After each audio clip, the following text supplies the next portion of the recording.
Look at a map of global trade, and the southern tip of India's Andaman and Nicobar archipelago looks like an error. It is a forested outpost hundreds of miles from the mainland, surrounded by deep ocean. This extreme isolation has preserved a biological time capsule. The beaches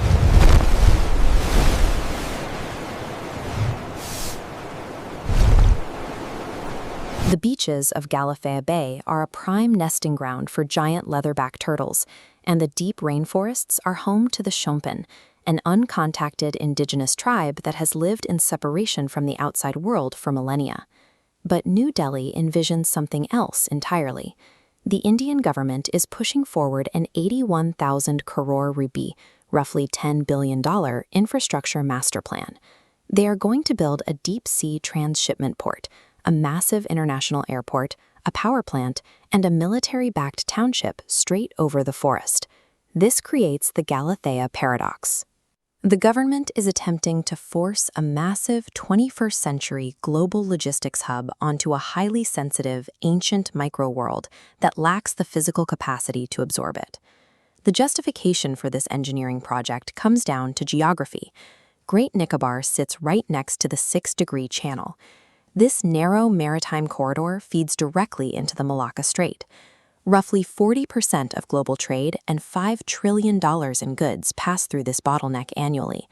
And that brings us to Beijing.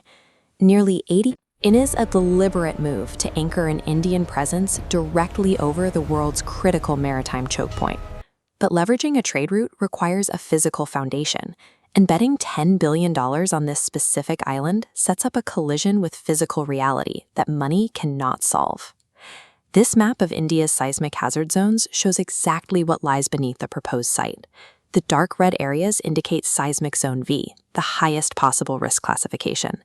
Great Nicobar sits directly on the Andaman Trench subduction zone, where the Indian plate grinds under the Burmese microplate. We know what happens when that tension releases. In December 2004, a massive earthquake triggered the Indian Ocean tsunami.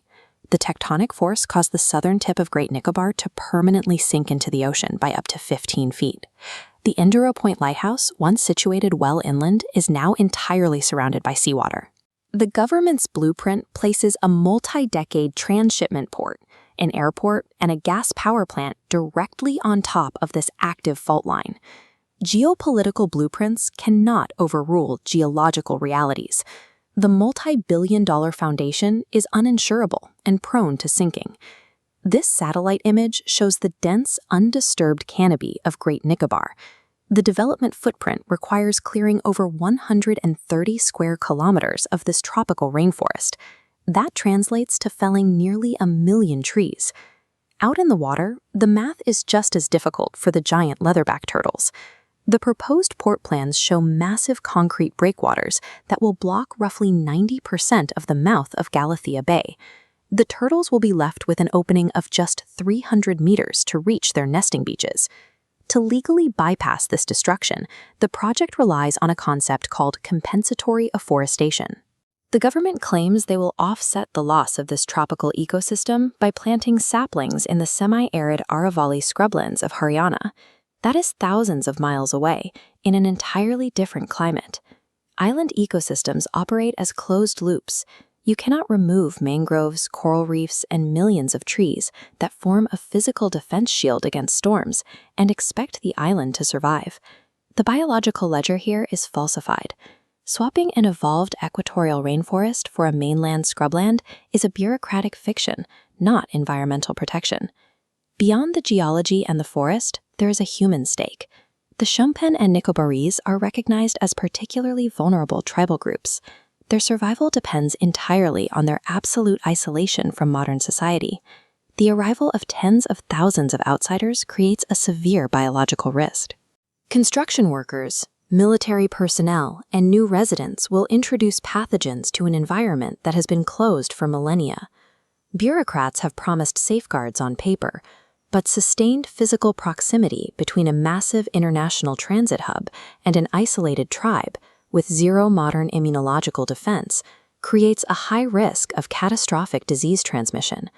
The project attempts to host a global metropolis and an uncontacted tribe on the same small island.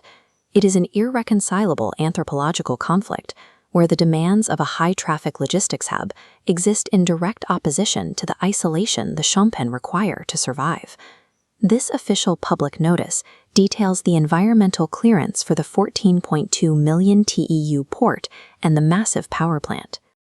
Despite exhaustive warnings from independent scientists, ecologists, and geological experts, the government expedited these clearances, classifying the project as a matter of paramount national importance. The financial exposure alone is immense.